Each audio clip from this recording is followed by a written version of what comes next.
सबसे पहले साथियों, खरीफ के लिए किसानों के लिए बहुत बड़ा एक फैसला लिया गया है।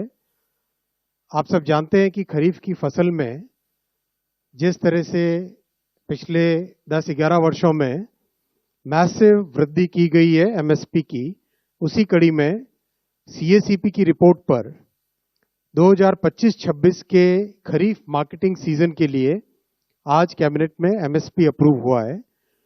टोटल अमाउंट इसका 2,07,000 करोड़ के आसपास का एस्टिमेट किया गया है।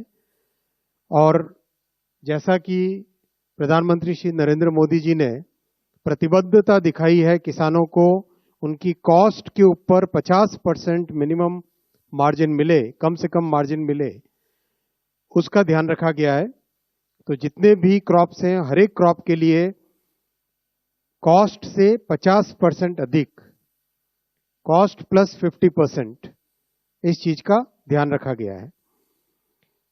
सीएसीपी अपना एक बहुत ही कॉम्प्रिहेंसिव स्टडी करता है, जैसा कि आप सब जानते हैं। डिमांड एंड सप्लाई सिचुएशन देखते हैं, ओवरऑल ग्लोबल प्राइसेस देखते हैं, भारत में कॉस्ट कितनी आती है उस सबको देखते हैं। इन सब को देख के रिकमेंडेशन करते हैं।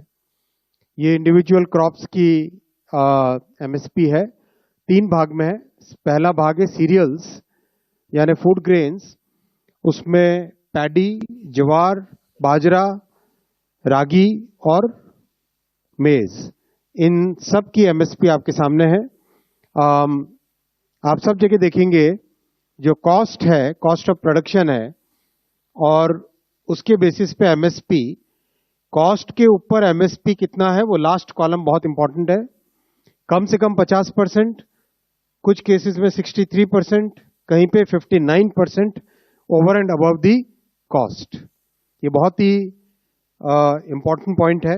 और ऐसा कि ऐसा फिनोमिनन पल्सेस और फाइबर क्रॉप्स में भी है, जहां पर क्रॉप्स लिए गए हैं तूर, मूंग, उड़द और कॉटन। इनमें भी कॉस्ट प्लस 50%, कम से कम 59% है, कहीं पे 53% है, मिनिमम 50% तो कॉस्ट से अधिक है ही है।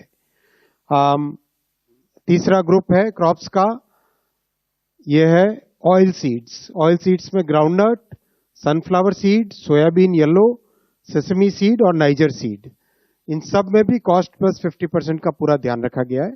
बहुत महत्वपूर्ण साथियों, क्योंकि किसानों को उनकी उपज का एक उचित मूल्य मिले, इसके लिए मोदी सरकार प्रतिबद्ध है और 10 वर्षों में इस प्रतिबद्धता को बहुत अच्छे तरीके से डेमोन्स्ट्रेट किया।